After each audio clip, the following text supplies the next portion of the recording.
Assalamualaikum warahmatullahi wabarakatuh. Kaum muslimin jamaah Jumat rahimakumullah. Judul khutbah yang akan khatib sampaikan kali ini adalah mengambil pelajaran dari kisah seorang pemabuk pezina yang disalatkan jenazahnya oleh Sultan Murad dan para ulama. Kaum muslimin jamaah Jumat rahimakumullah.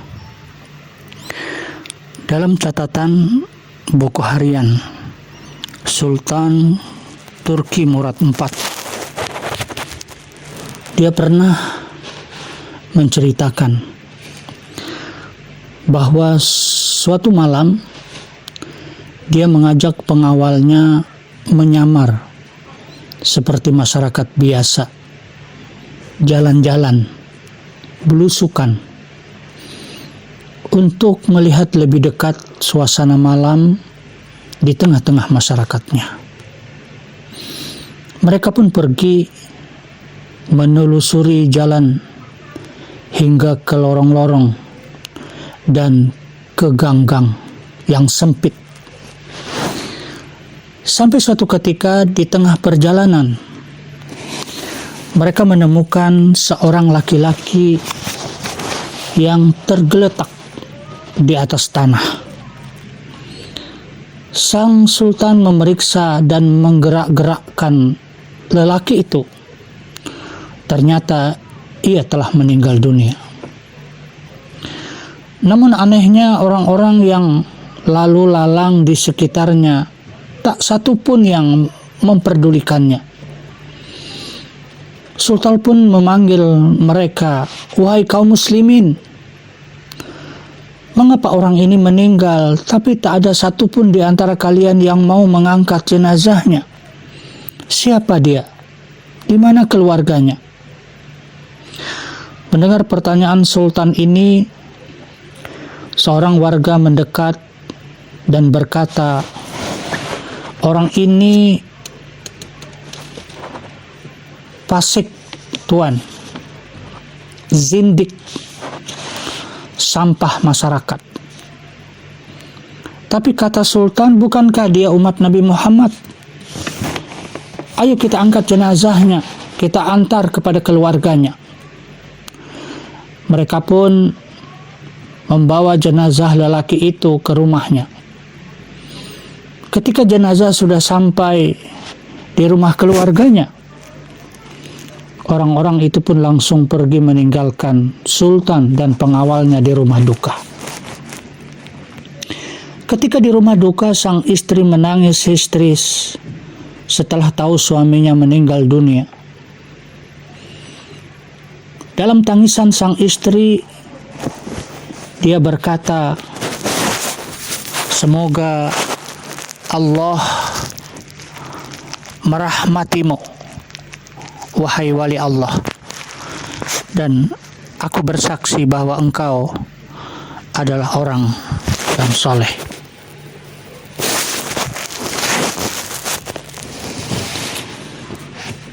Mendengar ucapan sang istri, Sultan Murad kaget, lalu bertanya, bagaimana mungkin dia termasuk wali Allah, sementara orang-orang berkata begini dan begitu,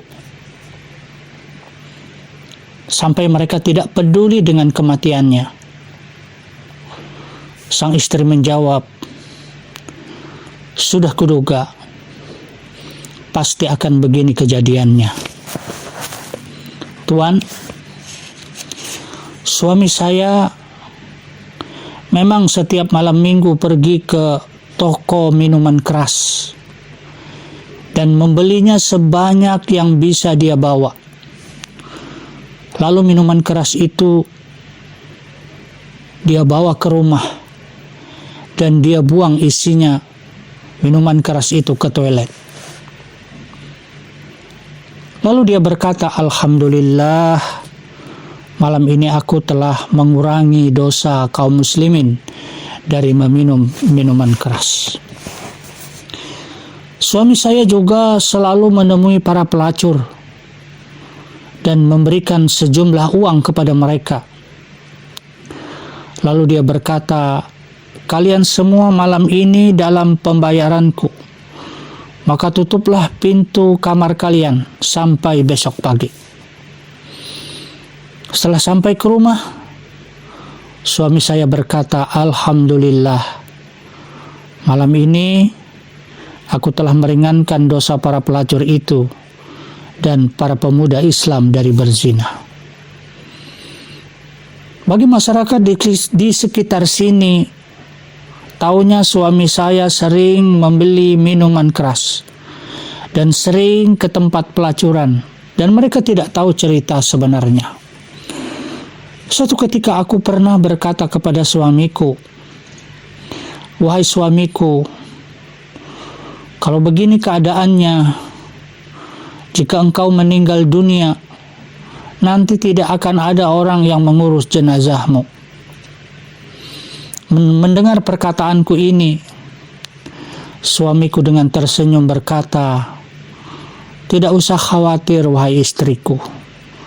Jika aku meninggal dunia, nanti Sultan Murad dan para ulama yang akan mengurus jenazahku, menyolatkanku, dan menguburkanku." Mendengar penjelasan dari istri jenazah yang meninggal dunia ini, sang sultan menangis lalu berkata, "Subhanallah, benar, demi Allah, akulah Sultan Murad yang dia maksud. Insya Allah besok pagi kami dan para ulama serta seluruh kaum muslimin di negeri ini akan mengurus jenazah suamimu sampai selesai." Kaum muslimin, jamaah Jumat rahimakumullah, cuplikan kisah ini memberikan pelajaran kepada kita bahwa pertama, kezaliman akan terus ada di sekitar kita. Baik kezaliman itu berupa penyakit masyarakat, judi, narkoba, perbuatan asusila, maupun ketika anggota keluarga kita tidak mau melaksanakan sholat 5 waktu, itu pun sebuah kezaliman kepada Allah dan diri sendiri. Bagaimana sikap kita menghadapi kezaliman ini? Rasulullah Shallallahu Alaihi Wasallam bersabda, "Man ra'a minkum munkaran falyughayyir biyadihi, fa illam yastati fa bilisanihi, wa illam yastati fa biqalbihi, wa zalika adhaful iman." Barang siapa di antara kamu melihat kemungkaran, maka robahlah dengan tanganmu. Dan jika kamu tidak mampu, maka robahlah dengan lisan. Dan jika tidak mampu, maka robahlah dengan hati. Minimal berdoa agar kezaliman itu berhenti. Dan yang demikian itu adalah selemah-lemah iman. Pelajaran kedua dari kisah ini adalah bahwa dalam kehidupan ini kita tidak boleh banyak suudzon kepada orang lain, berburuk sangka kepada orang lain, apalagi mengambil sikap hanya berdasarkan dugaan saja, sebelum dugaan itu menjadi satu kebenaran yang hakiki. Banyak sudah saudara kita, keluarga kita, tetangga kita yang menjadi korban. Mereka dianiaya, mereka disiksa, bahkan ada yang dibunuh hanya karena dugaan, prasangka yang jauh dari kebenaran. Oleh karena itu, di dalam Al-Quranul Karim, Allah Subhanahu wa Ta'ala mengajarkan kepada kita, pertama, Ya ayyuhalladzina amanu jtanibu katsiran minadh-dhann inna ba'dadh-dhanni itsmun. Wahai orang-orang yang beriman, jauhilah olehmu banyak berburuk sangka. Sesungguhnya sebagian buruk sangka itu adalah dosa. Yang kedua, Allah Subhanahu wa taala berfirman, Ya ayyuhallazina amanu in ja'akum fasikum binaba'in fatabayyanu. Hai orang-orang yang beriman, jika seseorang fasik membawa berita kepadamu, maka telitilah terlebih dahulu kebenarannya, klarifikasi, supaya kamu tidak mencelakakan suatu kaum yang menyebabkan kamu menyesal. Kaum muslimin, jemaah-jemaah rahimakumullah, mudah-mudahan khutbah yang singkat ini bermanfaat bagi kita semua. Amin ya rabbal alamin. Barakallahu li wa lakum fil Qur'anil azim wa nafa'ani wa iyyakum bima fihi minal ayati waz zikril hakim wa taqabbala minni wa minkum tilawatahu innahu huwas samiul alim.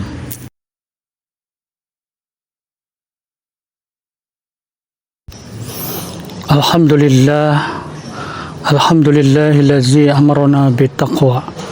Asyhadu an la ilaha illallah wa asyhadu anna Muhammadan abduhu wa rasuluh. Allahumma salli ala Muhammad wa ala ali Muhammad sallallahu alaihi wasallam la nabiyya ba'da.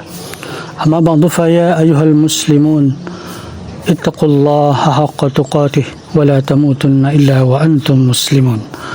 Qala Allah ta'ala fil Qur'anil Karim, inna Allah wa malaikatahu yusalluna 'alan nabi يا أيها الذين آمنوا صلوا عليه وسلموا تسليما. ورضى الله عن أصحابه وقربته وأزواجه وذريته أجمعين وعن الخلفاء الراشدين أبي بكر وعمر وعثمان وعلي وعن التابعين والتابعين ومن تبعهم بإحسان إلى يوم الدين. اللهم اغفر للمسلمين والمسلمات والمؤمنين والمؤمنات الأحياء منهم والأموات وتابع بيننا وبينهم بالخيرات. رب اغفر وارحم وأنت خير الراحمين. ربنا آتنا في الدنيا حسنة وفي الآخرة حسنة وقنا عذاب النار. عباد الله إن الله يأمركم بالعدل والإحسان وإيتاء ذي القربى وينهى عن الفحشاء والمنكر والبغي يعظكم لعلكم تذكرون ولذكر الله أكبر. أقم الصلاة.